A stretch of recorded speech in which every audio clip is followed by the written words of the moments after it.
Once upon a time in Athens, Georgia, there was this killer band. This could be the opening line of many a fable about a number of rock and roll bands that incubated, took shape, and proceeded to leave their mark on the rock and roll scene in Athens and across the Southeast more broadly. This is the story of Bloodkin, told from the front porch of its beloved lead guitarist, Eric Carter. I, along with countless others, have been blessed by the ballads shared with our music community by Eric and his lifelong friend and partner in crime, Danny Hutchens. I consider myself lucky to have been able to watch their musical partnership bloom.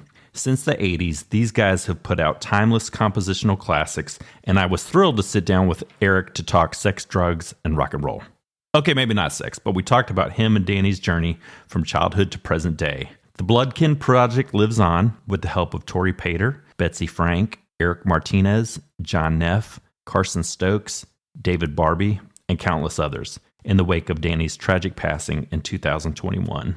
If you love rock and roll and you've not found Bloodkin, go check them out. One hell of a killer band with a catalog of timeless music that you'll definitely want in your record collection. Thank you to Eric for the time. We all love your work, and I can't wait to catch Bloodkin real soon. If you're in and around Athens, he will be playing a show with David Barbie on March 5th at Nowhere Bar. Go check it out. Let's get on with the show.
You wanna get a little drunk, 'cause that's your privilege. You wanna drink it, oh down. You wanna get a little drunk, 'cause that's your privilege. You wanna drink it up, down. You wanna get a little drunk, 'cause that's your privilege. You wanna drink it up, down. You wanna get a little drunk.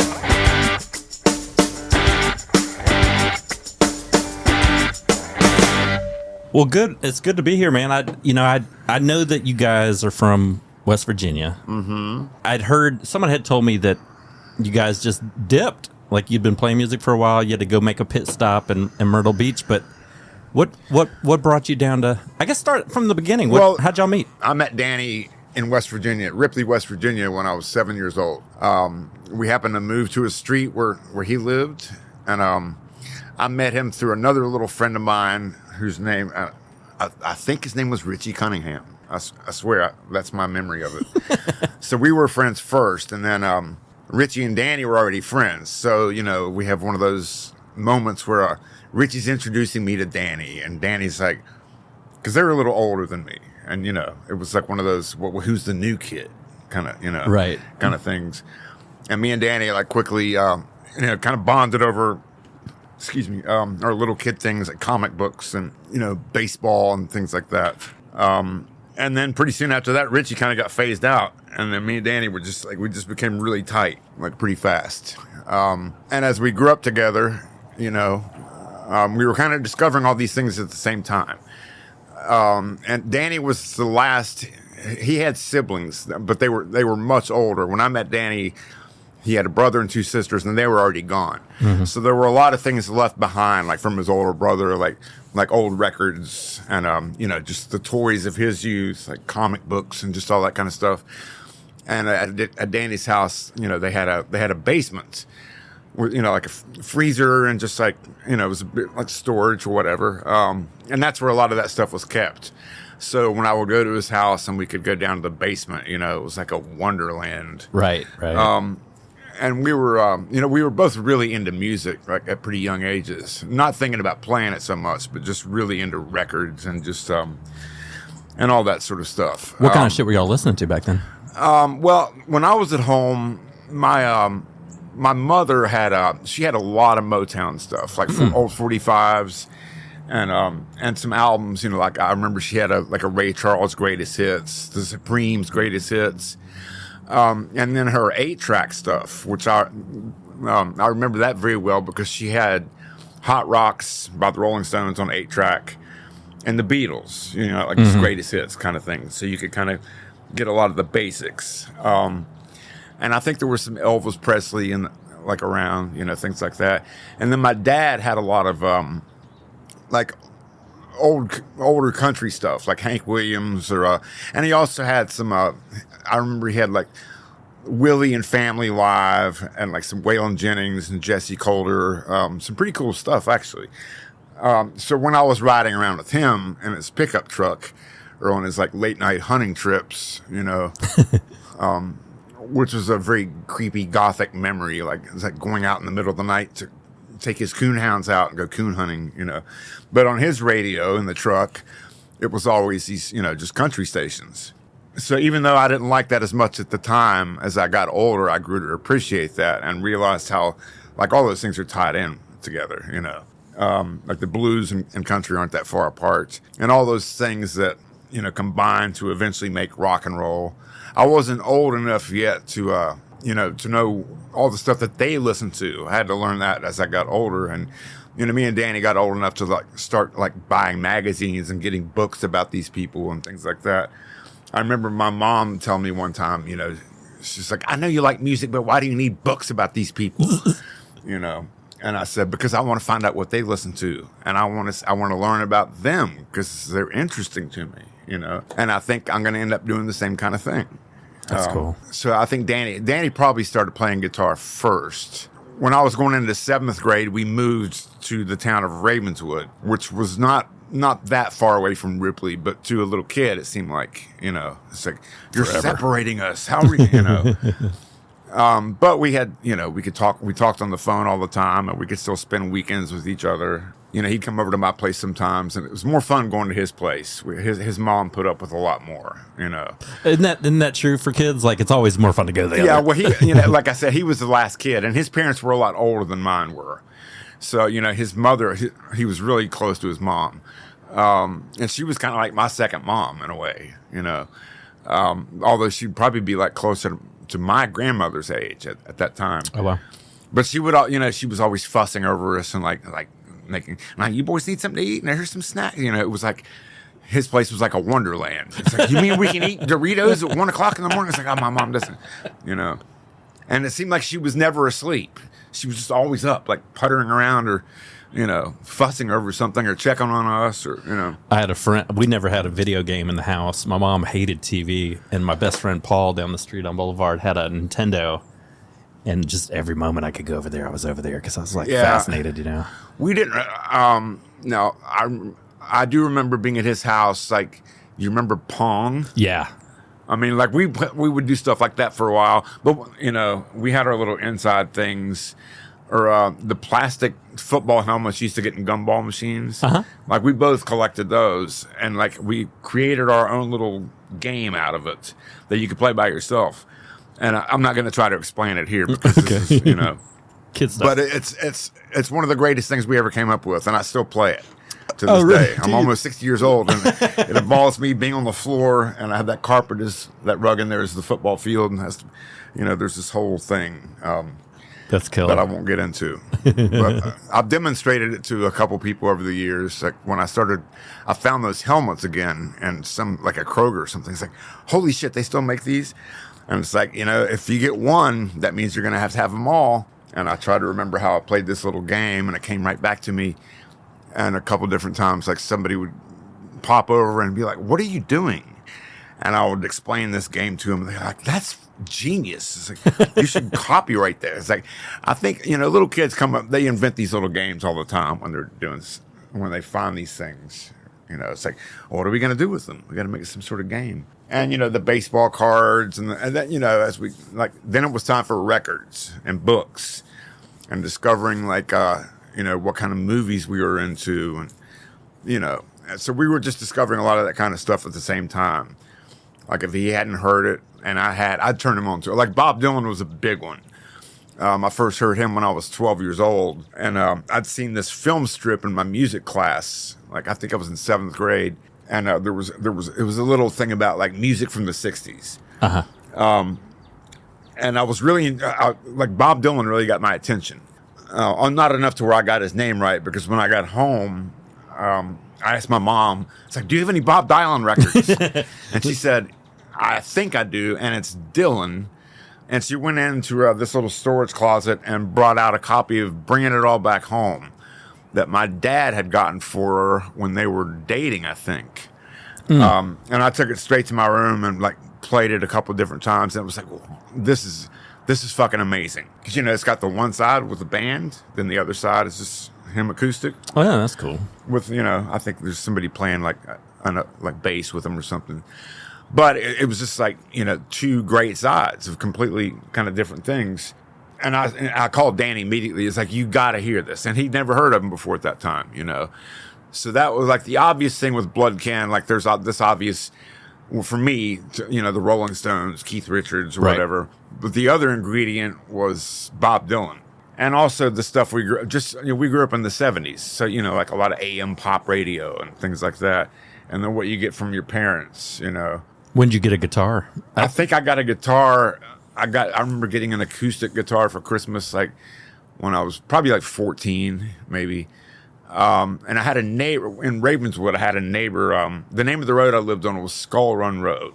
It was like and at the end of the road was like railroad tracks and the Ohio River. But at one point, across from us, there was this big house. It was like a family used to live there. It was like the mom and dad, and I think a brother and sister, maybe. Mm-hmm. It was a nice big house, and they moved, and this is like way out in the country. So like this mysterious stranger moves in. He's like, he doesn't have a wife, he doesn't have kids. He's like in his 50s. He was this mystery guy. I said, why does he need that big house for? And I got to know him, and we ended up like we started playing chess together. He was, it's like he's really into chess, and I saw that he was into music, and I learned that he was a drummer, and he'd played in kind of like this sort of a jazz, like this kind of jazz band that he had together. But I think he was retired from that. But he still had his drums, and he saw that I was interested in that. And I was like, well, I'll give you some basic drum lessons, you know. So I started off with that because he had like a little building behind his house with one of those big old console, like stereo TV things, like this giant piece of furniture that you would have seen when you were a kid. And it could get loud enough where I could like play along with it, you know. And I could kind of help. I was getting really comfortable, like just going to this place after school, just going inside, helping myself do a Coke or making a sandwich and then go play. You know, it was like, and I think he was kind of like, okay, you're getting a little too comfortable. And also, I think one day I was playing back there in the building, and I had to have my little. I wonder if I can play like John Bonham phase, and was playing along some Led Zeppelin song, and I'm sure I wasn't playing very well, you know. And he'd gotten home from work, and he came inside and just cut the power. I said, "That's Oh God, that's enough." That's it. It's like, all right. And then also he also used to let me and Danny and another buddy of ours that played bass, you know, like kind of practice there. Then, you know, we weren't playing any shows or anything. I think he might have had like kind of a little gathering, and he let us play like his kind of background stuff. That's cool. But I ended up kind of switching to guitar. You know, it's like, well, I can't really write anything on drums, and I want to learn the guitar so I can like play along with Danny. I can add another ingredient to what he's doing. Right. And he's playing guitar too. Yeah, he had already started playing by then, and just learning the basics, and you know, probably starting to write songs. And I think he always wrote, like, you know, just like poetry or stories or something. I mean, he was a writer, you know, and we both wrote a lot. But it got to a point, like as we got older, we were so tight. I mean, we were kind of like one thing at that point. And I was thinking, it's like, okay, well, he's got the singing and he's got the words. So I'll concentrate more on like helping to shape the music or coming up with music for him, you know. And that's just kind of the way we developed as the years went on. So I never played with any other bands or anything. I mean, it was always just, you know, me and him, and then eventually what became Bloodkin. You know, right. That's just the way we were set up. As a fledgling guitar player, I just know how to pick along with a few things. What is guitar theory? I have no idea. Okay, thank you. I don't read music or anything. I learned to play by ear, just like playing along with records and stuff. You know, well, thank God. And just learn some of the basic chords. I mean, it's like you can make a good song out of one chord if you do it right. But there's like a few power chords. You know, yeah, I can't even play power chords because my hand doesn't work like that. Gotcha. I can create the illusion of you know, bar chords. Yeah, I kind of gave up on the drum thing, but that was a cool thing to learn because it makes me. I always listen to, you know, it's rhythm. Yeah. You know, so I thought it helped me have a good sense of that or pay more attention to that kind of thing. I was never like when I was trying to learn guitar, you know, there were the obvious things like, well, do you like Jimi Hendrix? It's like, well, yeah, I like Jimi Hendrix and I like Led Zeppelin and Jimmy Page and certain kind of stuff, you know, the basics. But I also discovered it's like, I'm not going to be able to play like Jimi Hendrix. I'm not that kind of guitar player. But I was also really into songs, like good songwriting, and so was Danny. And we were like, man, I want to be able to make records one day, you know, like both of us. That was our main thing. It's like, if we can just get to where we can have a little band and go play live shows and play our stuff, you know, right, we would be totally happy. And that was the basic idea. And we got a taste of that when we were both old enough to leave home. Which was basically the goal. Like ever since we were little kids, you know, we were both able to go to Huntington, West Virginia. I enrolled at Marshall University, and Danny, he was already in. Like I said, he was a little older than me. So he was at another university. I can't remember which one. It was kind of a small university, but he transferred to Marshall. So we were finally on our own, you know. In this, our first like little city. Huntington's not really that big, but compared to where we came from, you know, it was a little wonderland. It was just another step, you know. But we found out pretty quick that, like as far as playing original music, that wasn't really a thing. Like the bars that we were getting into, we were checking out. Like it was all cover bands, right? Or like metal bands, or and we had this one place where us and a lot of other friends kind of hung out, called the Monarch Cafe. And, we knew, like, there was a group of other bands around that were doing their own stuff, some kind of cool shit. We were starting to meet kind of like-minded people that were sort of thinking about things in the same way or trying to do similar kind of stuff. And we talked the manager of the Monarch into, like, giving us one night a week for original music. Like, 4 or 5 bands, they'd get up and do, like, a half hour each or whatever. And it was kind of becoming a thing, like every Wednesday night. We got to write up in the paper, not just us, but like this group of bands. And we were calling ourselves The Wreck.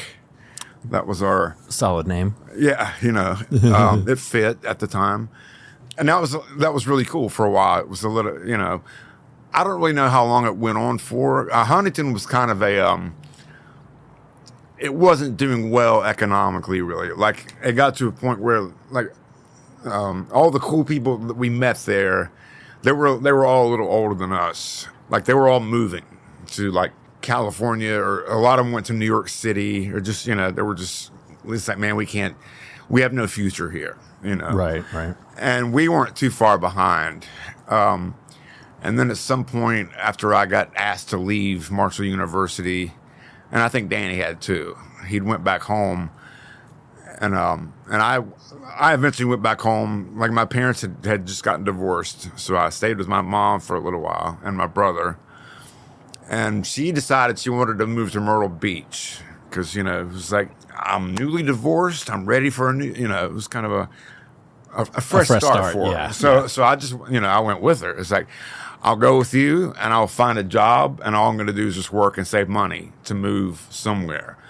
And Athens had been mentioned a lot because that's when the college radio kind of stuff was starting to happen, And we had heard of Athens a little bit through, from some friends in West Virginia who were like, they were like getting into REM or some of this other, like college radio stuff that we ordinarily wouldn't have ever heard. So that was kind of on our radar. And there were probably a lot of little southern college towns that were kind of going through the same thing. Mm-hmm. We just happened to try Athens first, What year was it when y'all rolled into town? It was July of 1986. Me and Danny got to Athens. Then I think his girlfriend at the time, I think she came down, I think soon after. And there were a few other people that came down after that, like Mike Gibson, who ended up with the Dashboard Saviors. He came down. Our drummer, Aaron Phillips, moved down here. There were several others. There was like this little wave of hill people coming to Athens, playing that devil music. And when we got here, like there wasn't anything, like we came in the summertime, so in those days, like it was kind of a ghost town. Yeah, but it also gave us time to, like, it was easier to just find a place, and things were so much cheaper then. Oh yeah. I mean, now it's ridiculous. And then we started meeting some people who'd done kind of the same thing. Like they just moved here, or maybe they came the year before or something. Like, we met a lot of people from Savannah, and there was this one group of people, and they had their own little band house, and they were called the Perforated Squares. Mm-hmm. It was Samantha Woods and Britt West were the two main ones. They were a couple, and they had a drummer, Alberto Salazarte, and a bass player named Paul Brown. So we all started hanging out together, and Britt and Alberto both said, it's like, well, we'll be your rhythm section. We can play bass and drums. It can't be that hard. So that was our first Bloodkin. Now, I saw a old gig poster, I think, and it used to be Blood-Kin. Is that how y'all initially did it, or is that? I can't remember. I've seen it. I always thought that it used to be two separate words. And I could be wrong. And at some point, it just became one thing, which might be confusing to some people. Because I think it's hanging up in Nucci's, if I'm not mistaken. Yeah, it could be. But yeah, Danny finally came up with the name after, we were all getting drunk one night, and like, it's easy to come up with stupid band names. And we, everybody was tossing that around. And Danny went to the bathroom, I think, to throw up and freshen up a little bit. And he came out of the bathroom and he was all excited. It's like, I got it. Bloodkin.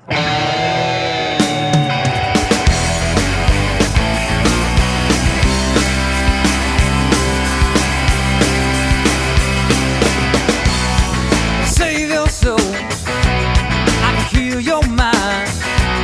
I can shake your body full time.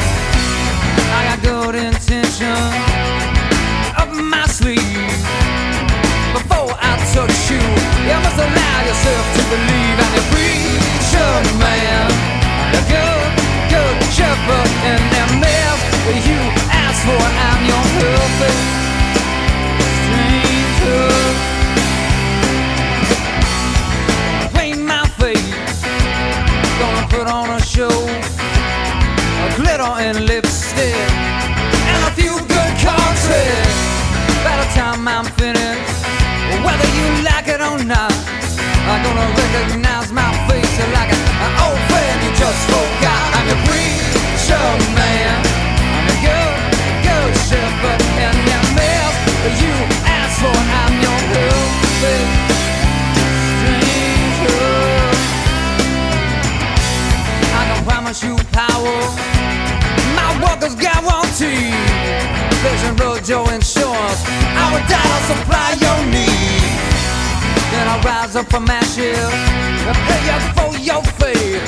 I'll kiss you till your lipstick burn, and then I'll tell you my real name. I'm the preacherman, I'm the good shepherd in that mess you ask for. I'm your perfect stranger.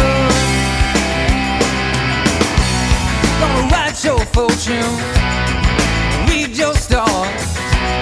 Gonna dance in a rhythm to the beating of your heart. Gonna change your bed sheets, predict your dreams.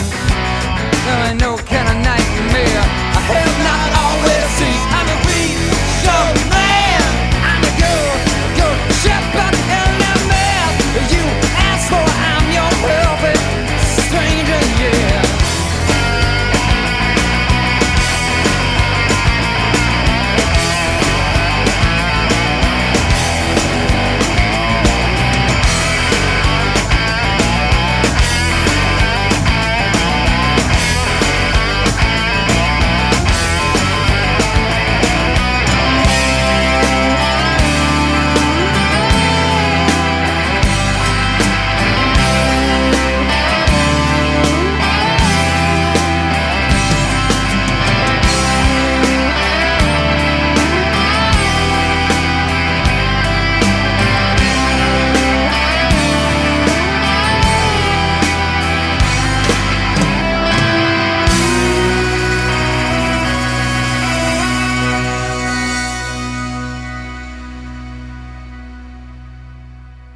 And at that point, we were all like, that's fine. We got to call it something, you know.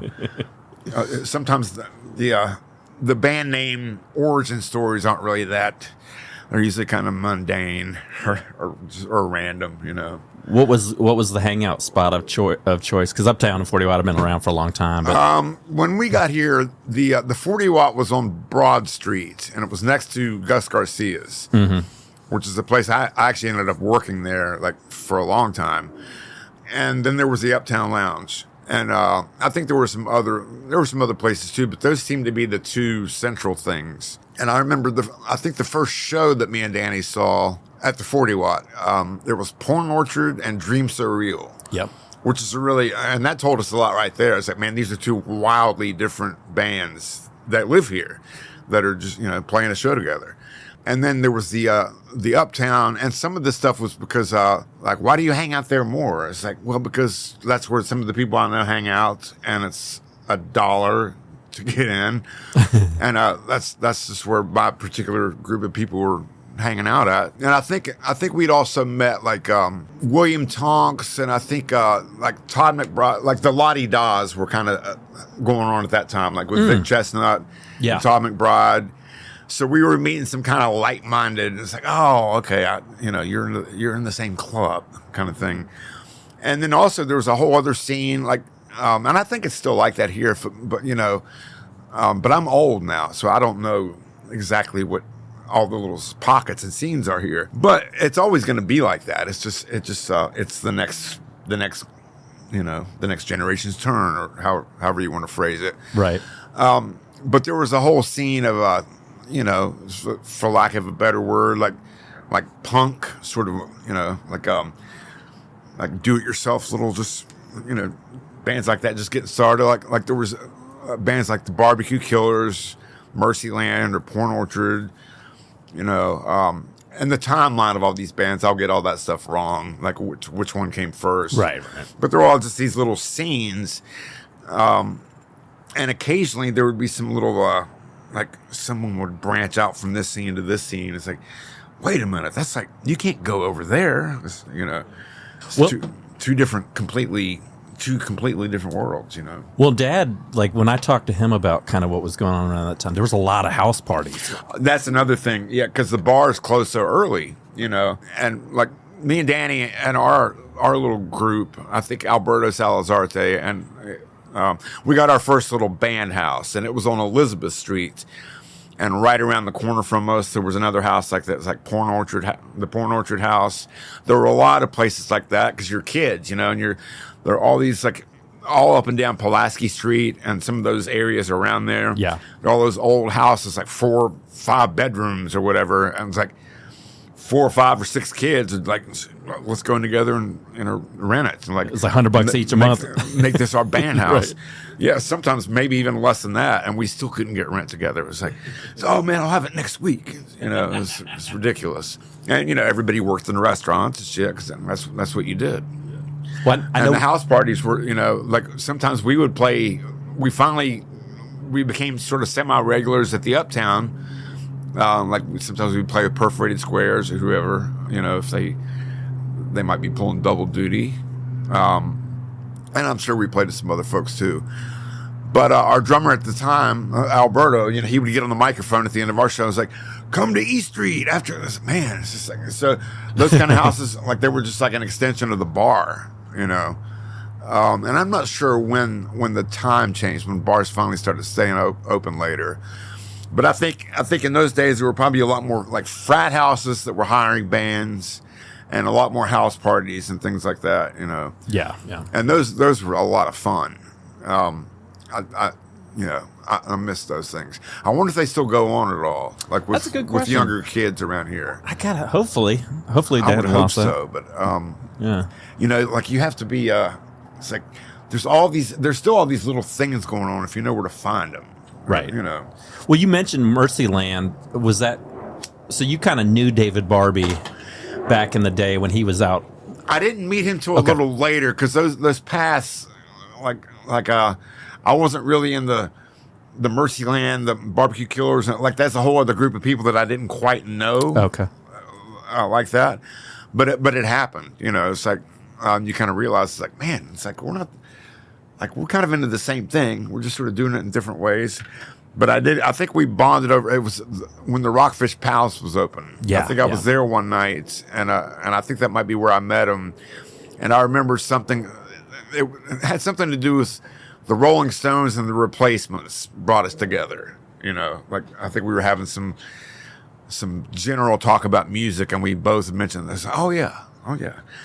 And I don't know if he had started yet, but he would soon, like intern for John Keane. Because he wanted to get into producing, you know, and he did eventually when he opened him and I think Andy LeMaster and maybe another person whose name I can't recall, but they opened up Chase Park Studios, and I believe the first record we did with David Barbie was Out of State Plates, and I think it was '98 or so. We might have been his first band that he recorded there. If not the first, it was really close, you know.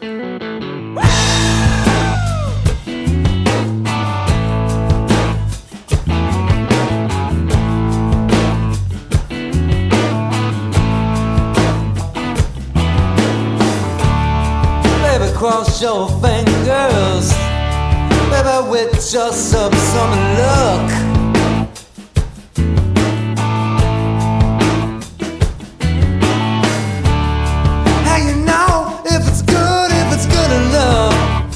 sure gotta be tough.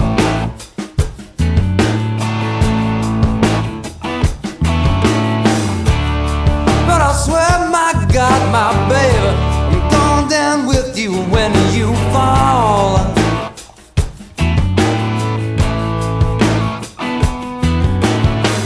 Don't believe the bad news. Some fools love to talk, just like something out of Tennessee with youngs. When you're sizing that way at me, yeah, we're cracking up beneath the branches. Don't got old, half dead, on shade tree.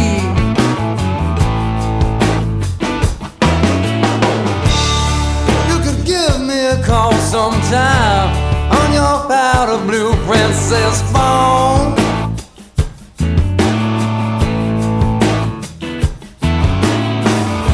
It ain't no good for somebody like you to spend the summertime all alone. No, no.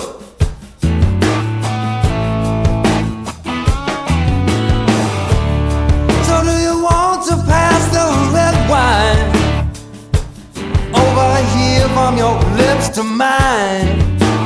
Hey, don't believe the bad news. Well, some fools love to lie, they love to lie, just like something out of Tennessee Williams. When you're sizing out away at me, yeah, we're cracking up beneath the branches of that old half-dead shade tree. I know you're not right, and we all not right sometimes. It's gonna be a long night before the Sunday morning chimes. Church bell chimes, yeah.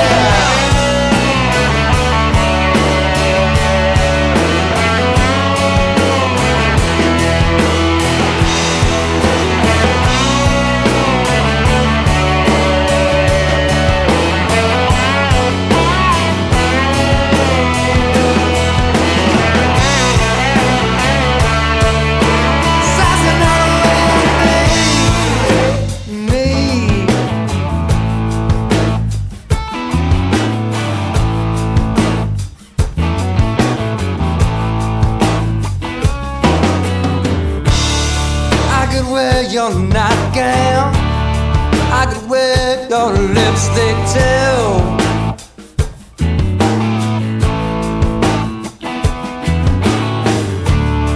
I could dress up for you like you Chris and city boys all do.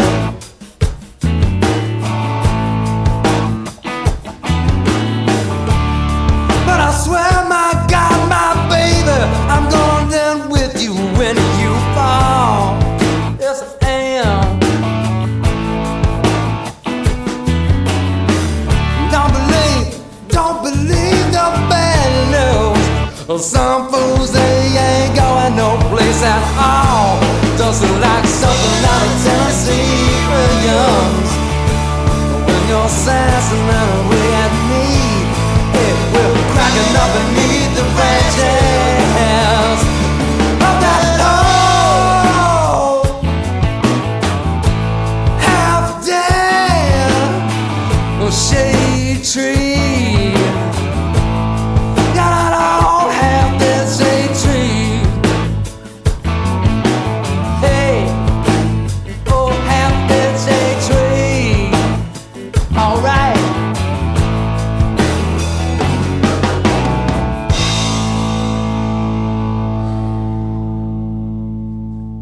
You and I have talked about this before, and I have to say this again. And I was driving over today. I was listening to Good Luck Charm and Creeperweed. Yeah. You got, a lot of music. Well, I shouldn't say a lot, but some music that's out there. There's a few flagship songs. Man, those things are fucking rocking cover to cover. That's exactly what we wanted to do. Because the things that we were getting into as kids, it was like, Well, there was a time when it was just a single, and the rest of it's just kind of filler. That's not really important. But then, I mean, like the Beatles, or maybe even the Beach Boys, and then the Rolling Stones, like Bob Dylan, I think probably had a big impact with all that kind of stuff. It's like, no, we want to make albums, like good albums. So that was kind of our thought process, from being little kids. Like, I want to make stuff like that one day, I think I listened to All Dolled Up like 3 times in a row. No, just the regular studio record. Oh, okay. But yeah, those to me are. I mean, all y'all's albums were great, but it's when I was looking at the backs of those today as I was driving in, or on my phone rather. I was just like, God damn, man! From start to finish, it's just hit after hit. Well, that was our strength was songwriting. Neither one of us are virtuoso musicians, but together we were like I said earlier, we were like one thing. Did you guys put those out yourselves, or did you? How did you fund that? The first record, obviously, we'd really become good friends with Panic by then. Okay, and that kind of helped us. Like I think John Bell set up a little quote unquote record company just to put out our first thing. I didn't know that. We never signed with Capricorn or anything, but there was a lot of like talk around that or flirtation with it. But then I think some shit happened with Capricorn. It didn't really materialize. Okay. So it was like an independent thing. Like we were never on like a traditional record label, which might be a good thing because like we were pretty much able to do it how we wanted to do it. Right. And we got lucky for our first record. The producer was Johnny Sandlin. Oh. Who's like a fucking legend. He comes from like all the Muscle Shoals shit from the late 60s. And, right. He was real good friends with the Allmans, Dwayne in particular, I think. So he knew all about that history and stuff. And that's when we were finally ready, to start really recording. Leading up to that, we'd started doing more demos stuff around town, like live demos and shit. The first band that we had here wasn't studio ready. It was more just like get our foot in the door, start meeting people, get to know the scene, and and then after a while, I was like, okay, that party's over. We need to refocus here, and I think I told you this story before. Amy Edwards was a mutual friend, and she had drugged me over. I don't know if it was after work at the Georgia Theater, but the first time I recall seeing you guys was playing on the floor at the Georgia Bar, and y'all are playing on the floor, and we're just everybody's kind of around y'all in a circle, and you come out with this pocket knife, and you're kind of working the strings of the pocket knife. I remember thinking, I need to know where that guy is in the room at all times. Yeah, I still have the knife. Actually, that's awesome. Yeah, it can be used as sort of a semi-slide or just sort of this weird percussive effect. I just remember thinking these guys are fucking cool. Well, thank you. Yeah.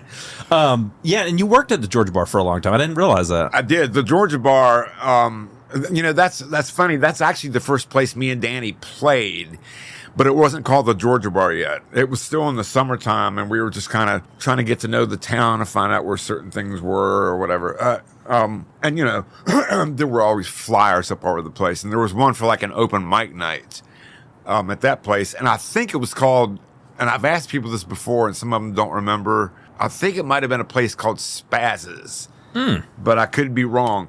But soon after that, it became the Georgia Bar. But we went in there, it was just me and Danny, and there was nobody there, it was summertime. But we were still so happy to be like, well, we got microphones, and we got, we can just sit here and play our own shit. This is fucking awesome, It didn't take much to make us happy. Go ahead. But then, several years later, like I'd started working there as a doorman, and that was our spot. That's where we did all of our deals, if you know what I mean. Right. Like, and if we wanted to, we could play there anytime. Like I didn't like having bands there, but if it was somebody that's like a friend of ours or something, like there'd be stuff there every once in a while. And we went through this thing. Like we used to do, we played a lot of like New Year's gigs there because it was just kind of our spot, and it was easy to do. I used to get mail there. So when was so Out of Slate Plates? That was the third album. Did I have that right?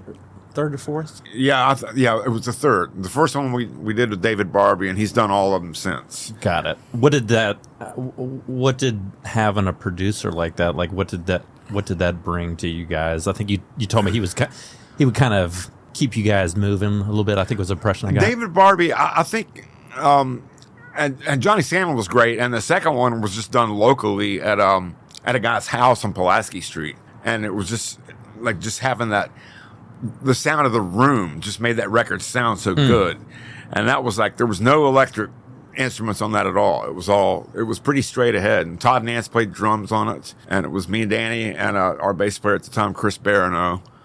And I think there might be a couple guest things on it. Like I think John Keane and David Blackman are on it at some point. But that was a pretty stripped down thing. Which is funny, like you never know what you're going to end up doing, because after we did the first record, I remember me and Danny's, like we were thinking about what the second one was going to be, and we were like, man, let's make a really like fucking hard rock album, and it ended up being like an all acoustic thing with, we just started off like we were at this guy's house, Doug Stanley, on Pulaski Street, and he was like this whiz with just like recording things and just as a musician, and just he's kind of a sort of a savant with all that kind of stuff. So and we were just there to like do some demos, just this new batch of songs that Danny had or he and I had. I think a lot of that was more him. And we just started recording it kind of scaled down like that.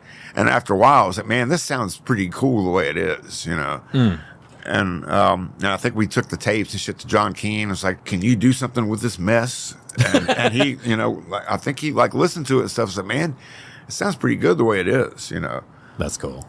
And then after that, at some point, that's when we really got to know David Barbie, and he was starting to branch out and do his own thing at his own studio. And he just understood, like, the way I communicate music is almost like, it needs to sound more green or whatever. So, like, because I'm not technical, I don't know terminology for certain things, but we also have enough in common musically, like I could say, we had the same reference points. Like I could be like, man, the sound I'm looking for is like the third song on side 3 of Exile on Main Street. I was like, I know exactly what you're talking about, and we could really communicate like that. And he's a good musician and a producer, so he's got his input on things like that too. And he also knows part of being a producer is also being like a psychologist, right? Like knowing when to pull you back, or knowing when you're shot, or knowing when you think you're shot, but he knows you're not, kind of thing. And Johnny Sandlin was like that too, I remember on Good Luck Charm, like I think we had tried to record Can't Get High, like I think we had like 25 takes of it or something. And it wasn't that we kept fucking it up, but I was like, man, the groove isn't right. It's too peppy. We're playing it too, So we put it aside for a while. And then one night we were in there recording something, working on something else, and we were all getting ready to leave to go back to the condo. And right when we were at the door, Johnny Sandlin was like, oh, since everything's still set up before you go, let's do Can't Get High again. And all of us went like, ugh. And that's exactly what it needed.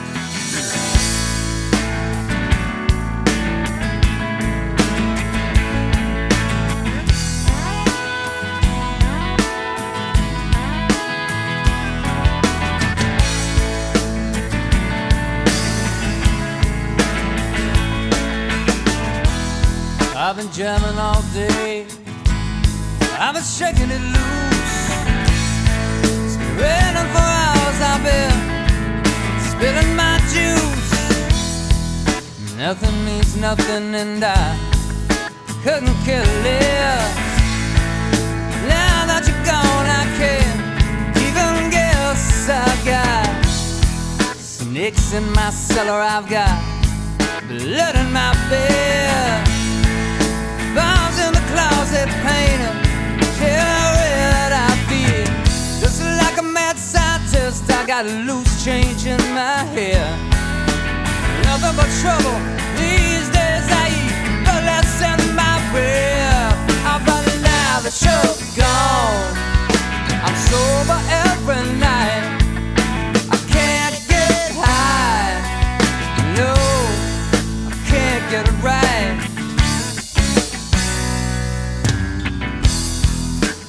passionately romantic 7-day binge. I'm losing the gamble, but I'm getting my revenge. I've been thinking about thunder, getting mad again, soaking up electricity like bourbon and gin. Oh, but now that you're gone, I'm sober every night. I can't get high, even though I can't get it right. Get it right.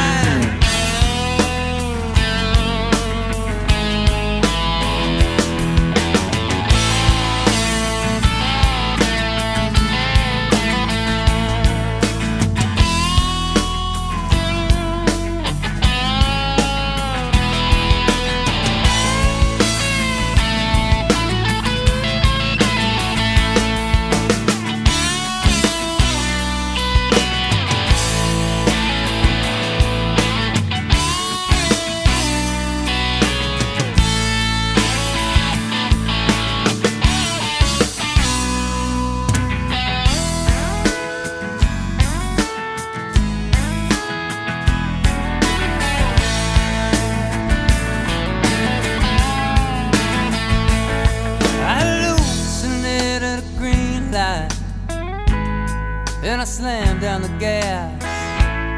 My performance ain't perfect, but it's loud and it's fast to see. I set sail for the new world, and I burned down the mast. It wasn't the first time, I know it won't be the last.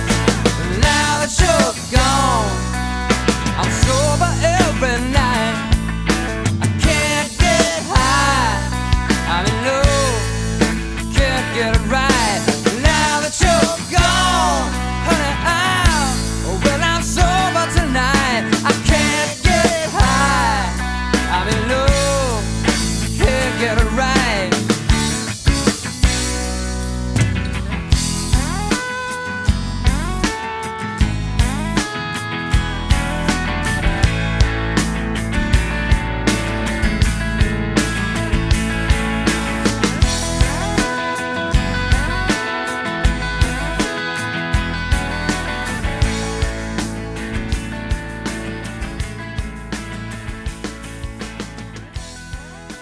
It needed that drag, just to kind of, you know. That's crazy.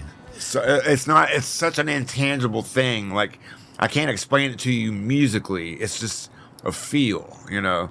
And that's exactly what I was looking for, but I couldn't put it into words. Or like, you know, the more you keep trying it, like the worse it's going to get, if that's the kind of groove you're looking for, you know. Speaking of Can't Get High, I was going to ask you, obviously y'all sat in a lot with Panic, and you guys had a relationship with those guys. Yeah. Them covering your stuff, what did that do for you? Or was it a blessing or a curse? Or Well, David Barbie has told me over the years, you know, as time went on, it's like, that was probably a blessing and a curse for you guys. Because we're not a jam band. Right. And I think, but we're associated with them because they do, I mean, we were friends. Like I was talking about the old Uptown Lounge, that's kind of, you know, we would see them there on all the Monday nights. And we were kind of starting it around the same time. Right. You know, but doing kind of different sort of things. And then when we finally like really started getting to know each other, you know, I think they recorded, makes sense to me, I think it's the first one they recorded on one of the earlier Mom's records. Kitchen, yeah. And then later they asked if they could do Can't Get High, which was right around the same time we were putting out a Good Luck Charm. And we were like, sure, you know. I mean, we didn't really think about it in like serious business terms. Like, well, we needed to fill out this. Here's our terms on royalties. Yeah, I mean, we didn't know what the fuck we were doing. But it was cool, you know. It was funny working I remember working the door at the Nowhere Bar one night when they were on. I think it was Conan O'Brien. Yeah. I'm not sure, but when they played Can't Get High, you know, and they did a video to it and everything, and it's like that was kind of surreal, you know. And we would play, like, you know, we had shows back in those days. We opened up for them a few times. Like, I think we played a couple New Year's gigs with them in Macon. And I know we've played with them here before, like at the old theater. I think there was one night we opened up for them there. And I remember sitting on the steps, like going up to one of the dressing rooms, and I could hear a couple girls talking behind me, and one of them asked the other one, was like, "Who's the band opening tonight?" And she said, "Bloodkin." And the other girl was like, "Oh, they're one of those fuck you bands." And I'm like, I don't know what that means, but it sounds, it's like, thank you. I'll take that, you know. Yeah, and they would have us sit in with them here periodically. Yeah, it was back when they were all around Athens. So, you know, we spent a lot of time hanging out together. But, you know, there were also periods that, like, they're gone a lot. They were fucking touring all the time, which we never did that. We played a lot of shows, but we never toured in, like, the traditional sense. Because, you know, you're trying to balance, like, your little restaurant job with your little money or band thing that doesn't make any money, you know. It's like, you know, Danny being the kind of the writer he was, and of course you wrote stuff as well, but what did the songwriting process look like? Were y'all always together, or would you kind of come up with a lick and you'd pair it with, you know? I think that's kind of like, as far as me and him would go, it's a combination of all the things. And when we were younger, like when we, you know, that was back when, like, you lived together. Right. It was like Mick and Keith in the early days of the Stones. It was like, you know, so it was just kind of a constant thing. But also, it's kind of hard to explain. Like, even if we weren't sitting in the same room playing at the same time, like, I might be in my bedroom playing guitar, and he could be in his bedroom writing, and he might be writing something along to the music that I'm playing, and I wouldn't even know. You know, yeah. So that's interesting. And as you get older, and you're not living together anymore, it's that changes a little bit. Or he would have, you know, he was very prolific, and I'm not. I'll come up with pieces of music. I was like, I know you got some lyrics for this, you know, like I know the feel that I want and everything, and the mood.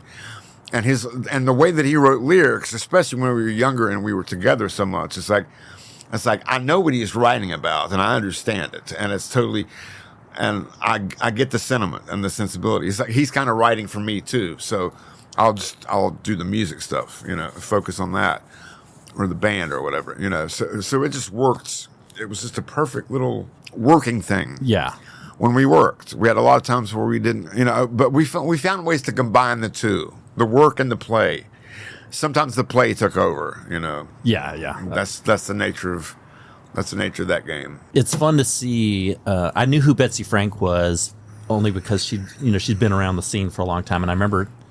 I think I would be working at the theater, and she'd come through every now and then, play, you know, with somebody or whatever. But yeah, it's a really cool dynamic with her and Tori in the band now, just having a female's voice. Goddamn, she's fucking soulful. Yeah, the woman is. can sing. She is. I don't know when she moved to Athens, but I'll see old video clips of, like, from, you know, the Facebook memories or whatever, of her getting up and singing with us, like, as far as back as 2010 or something. I mean, she was always around, but we weren't always in completely the same orbit. Right. But when she was around, I was like, oh, would you like to, you know? I didn't know her near as well then as I got to know her as, like, since she wanted to come on board and do this. You know, when we did Black Market Tango in 2019, that was the last thing that Danny and I did together before he passed. And COVID kind of messed up a lot of that shit as far as the timing, and it kind of got pushed back. And there were all kinds of weird things going on with some vinyl pressing company, or, you know, factories and all that. There was a confluence of unfortunate events. I really like those. I forgot what y'all called them. What y'all would broadcast from. I think it was his living room, maybe during COVID. Throw up a live stream. Yeah, the Facebook live streams. That was a lot of fun to watch. Yeah. Those were. That was like, I would get more nervous doing that than playing a regular gig. Interesting. Because I'm just like, you know, because you have to let people know a time, and then once you do that, you're just kind of waiting around to. You know, except you're just locked down by yourself, and, you know, you're just looking at your fucking iPad screen. Or I did mine in, like, a pretty low tech way, but I also know that I think those kind of things meant a lot to people at that time, because they were like, please give us something to listen to, you know, because nobody could fucking go anywhere. Yeah. And, you know, I discovered you could make a little money off of it too. Oh, really? Like I had no idea what Facebook Live was. I didn't know what that feature was because I never saw anybody using it.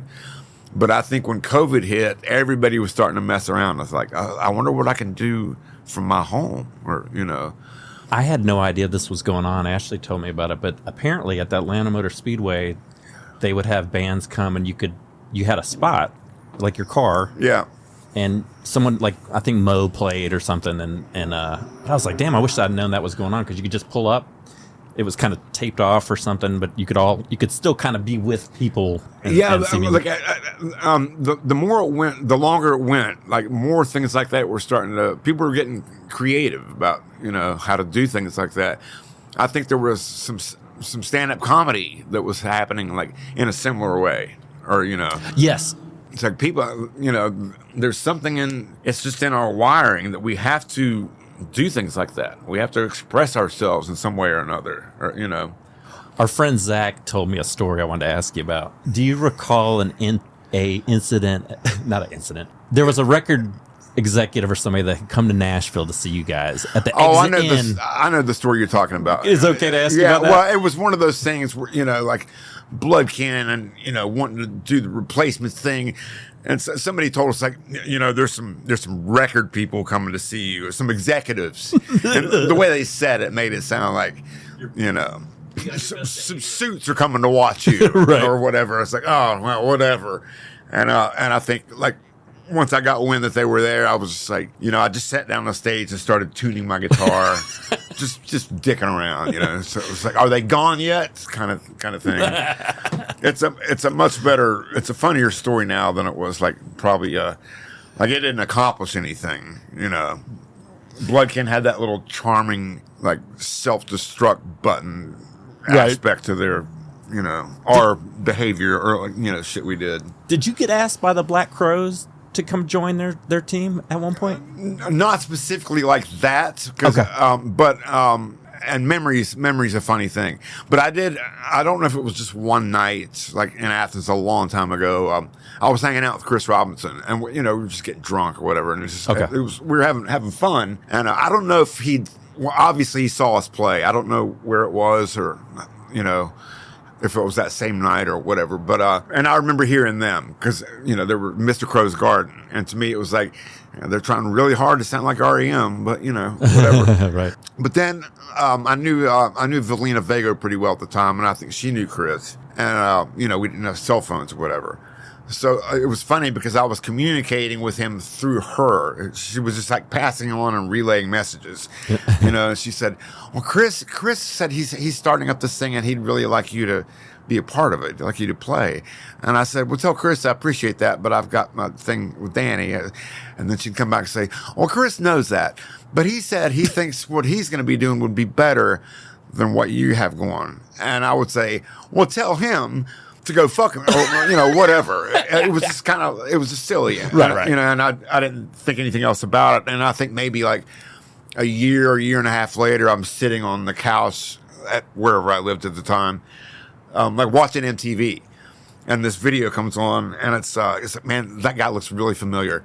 And that sound, that's kind of like, it sounds like Keith Richards' new solo album, but it's not. And who are these guys? They look like they're from the 70s, or, and then and then it dawns on me who it is. And I'm like, and I was kind of pissed off, not because I should have joined them, right, but because it's like, oh, they wanted me for, like, we need a Keith guy kind of thing. Right. Yeah. And that kind of thing, like, I don't want to get into this too much.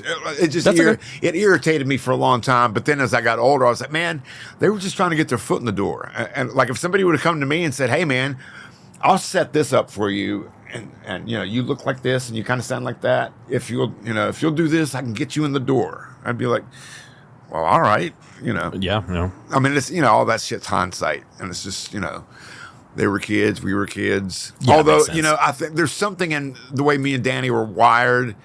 Like, if we did get some sort of deal, it's like, listen, if you guys knock out this part of what you do, but you do this thing that we want you to do, we can really make you go places. We would have been like, no, not unless we can have all those things. Right. So, it's all relative and just Well, business shit. How did you? It's funny. When I started doing this, the timing, I had lost my job, I'd gotten divorced, and I kind of found Nucci Space and started volunteering, and it kind of became this way for me to get over these problems that I was having. You had a relationship with Linda Phillips. Yeah. And we've talked a little bit about, when you decide to get sober, but what has Nucci's meant for you? Well, back in those days, like we used to, we would rehearse here and there, at that place. It was like, oh yeah, they have it's a cool place. They have like really cheap rehearsal spaces. And they do some other stuff too, but I had no idea what other stuff they were doing because I was just in my own fucking world. But I agreed to finally get help in like 2008. And as soon as I made that clear that I was willing to get help, Danny and Eric Martinez and some other people like jumped in action. It's like, okay, that's all we needed to hear. And they ended up taking me to Nucci Space to meet Linda. I'd never met her before, and she wanted to meet me and just, she was going to try to help me, like direct me towards like a treatment center. And Right. She just wanted to meet me. And we just, for whatever it was, I had some kind of connection with her that I can't explain. But I remember her, she was sitting right across from me in a chair. We were looking right at each other. And she told me later, it's like, when I first saw you, I said, oh my heavens, he's dying, Oh, shit. But, she, like the first thing she said after she kind of stared deeply into my eyes for a few seconds, she was like, Eric, first of all, you need to go to a rehabilitation center. You need to go to a treatment center, don't try to stop drinking on your own because, it might be too dangerous for you. You need medical supervision. And I said, oh, don't worry. I won't try to stop him. But we had that, she kind of got through to me and I don't know how to explain it. But there was some kind of connection there. And she's a wonderful woman. And she turned her grief over her son into something like really positive that has helped countless people over the years, So I got to appreciate it's like what it was a lot more later, I never had a chance to meet her, but I did read her book, and it was... Yeah, I'm in there. That's that's what... When I first saw him, I thought, oh my God, he's dying. The book was... I have an appreciation for people that can lay stuff out, just spill it all on the table, and just the stuff she went through with she had a lot of past trauma in her family, and then to have that happen with her son, it was just like, wow. And to take that pain and to turn it into something so positive is admirable. A lot of great art comes out of that kind of thing, and just a person's resilience of the human spirit and all that. And she took a horrible thing and turned it into, like I said, this amazing thing that's still going. Hey, I don't like to ask people the meaning behind songs a lot, but so Sam Holt has a band, and they did a cover of Pruitt and I had never heard that song before, and so I went and looked up Pruitt, played for the Browns. Mm-hmm. Was there like a backstory to that? What made him write that song? I'm curious. There's a few of our songs that have like these obscure references to like baseball or football players from the 70s that nobody would like. We have a song called Mark Fidrich and Evil Knievel, and just we were both really into baseball. I haven't heard that song for a while, so if like I'd have to like see the rest of the lyrics in front of me to know. It's like I don't know if there's any really deep meaning behind it. I think it's just it'd be like a good kind of a get you pumped up song. It was a good one. Like a workout song. You'll be happy to know we went and saw Goose at the Fox last year, and why would I be happy to know that? Well, because at the end, just kidding. No, you're fine.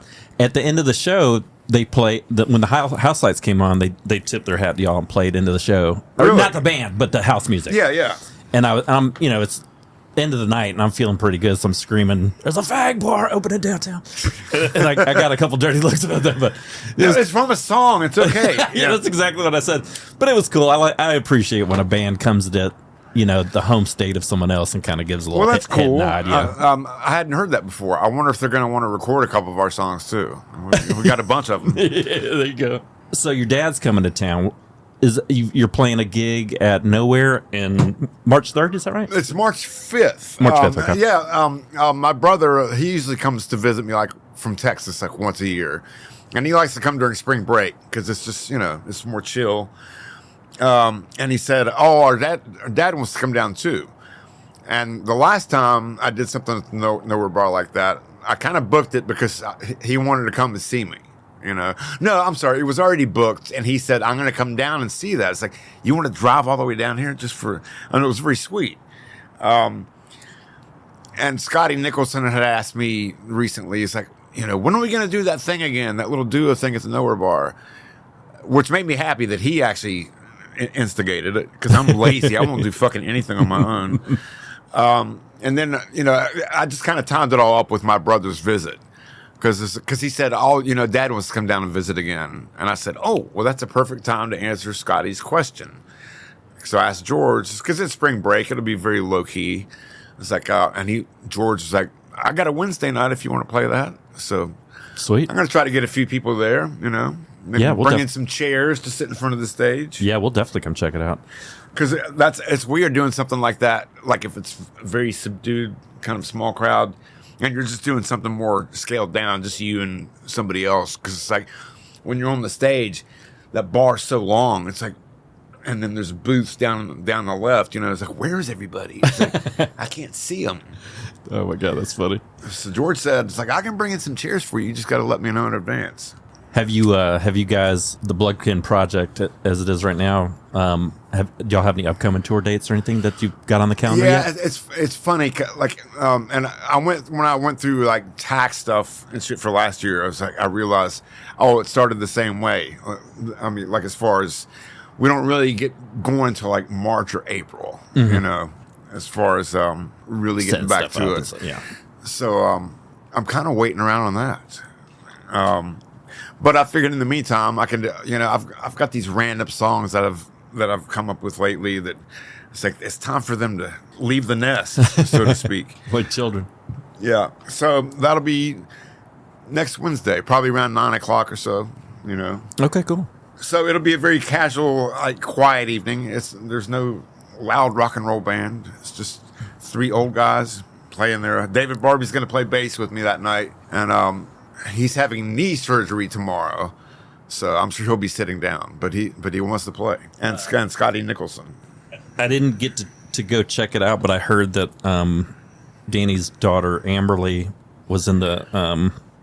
They were one of the little opening acts that opened up for the truckers at the. Yeah, I think that was on. I think that was on the Friday night. Yeah, we went Thursday, I think. Yeah, the band. I'm not sure how long she's been with these kids. I saw her play recently at Hendershots, and I'm not sure if it was the same group of kids. But I think they're called George. And, of course, it's got an odd spelling. It's like Jeuorj or, I can't remember the exact I've heard spelling. she's quite the performer. She's really good. I told her mom at some point a few years ago, I said, she's got the thing.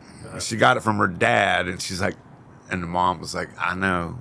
I said, we'll see how it goes. It's like a disease, but she definitely has inherited that. We've had her at the last 3 Bloodkin and Friends shows. Oh, that's cool. And then I've seen her out doing her with the Camp Amp kids, 2 or 3 different times. And when you're at that age, like, it's just leaps and bounds. For like the first time I saw her the first time she did the Bloodkin and Friends thing with us, I think she wanted to sing backups on a couple songs. And then when we did it the next year, she was like, "Can I sing Coltrane and Nagasaki? Like, you mean like lead vocal?" It's like, "Yeah, I can do it." It's like, "Sure, honey." Okay. And she fucking, like, I thought she might be kind of timid or like, but she was not at all. I mean, she's got. And I, from being on stage so many times with Danny, I can see certain mannerisms and things, the way she moves, whatever. It's like, that's her dad, Yeah. It's really cool, and it's really strange for me to be on stage with his daughter, But it's but I'm anxious to see what she does. Yeah. Because she's got a lot she can write about, It's got to make you proud too. Yeah, it's cool. It's very cool. Well, man, thanks for letting me come chill on your porch for a little while.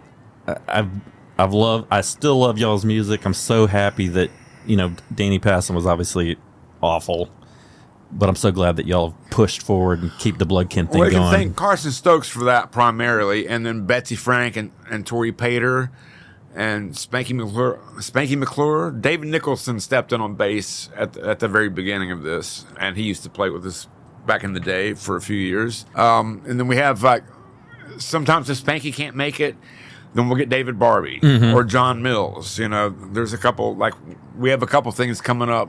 I think, you know, some of these other people have other projects too. Right. So it's like, well, if you can't do it, then I'll get him. Like Scotty Nicholson might fill in a couple things. I just like to cover, I like to cover a lot of different soundscapes. Yeah, absolutely.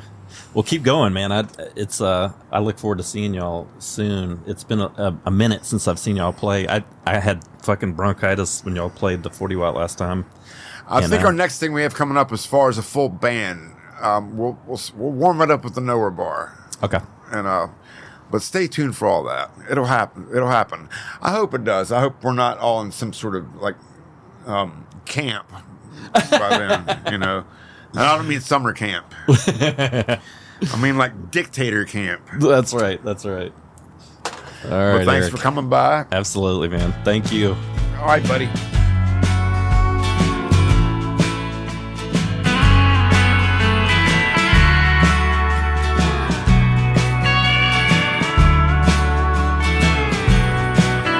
My story is an ancient one.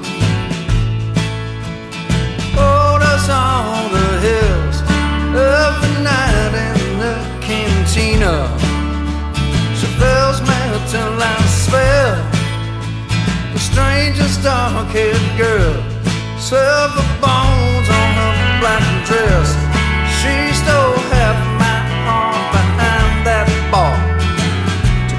On the rest, I'm trying to solve a mystery. Still can't even name on both sides of the border.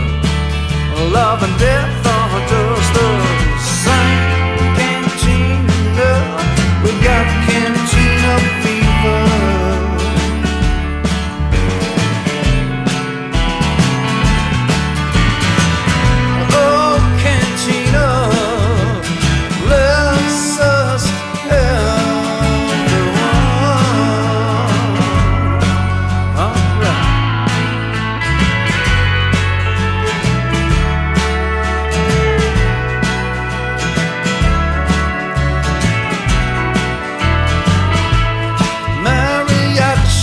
On the jukebox, sugar skulls behind the bar, ghosts drifting from the night wind, and remind us who we are.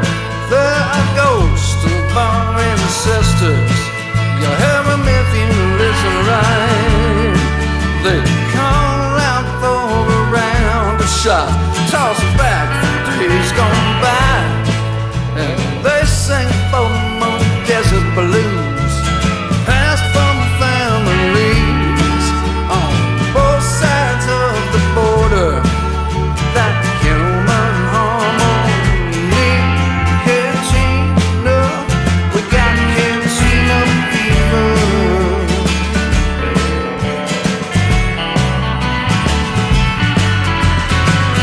Oh, cantina, let's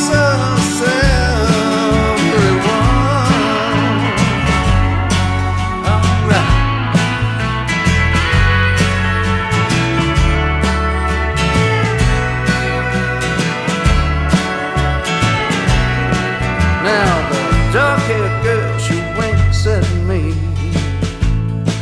and I think I start to see cantinas or cathedrals on funny old nights like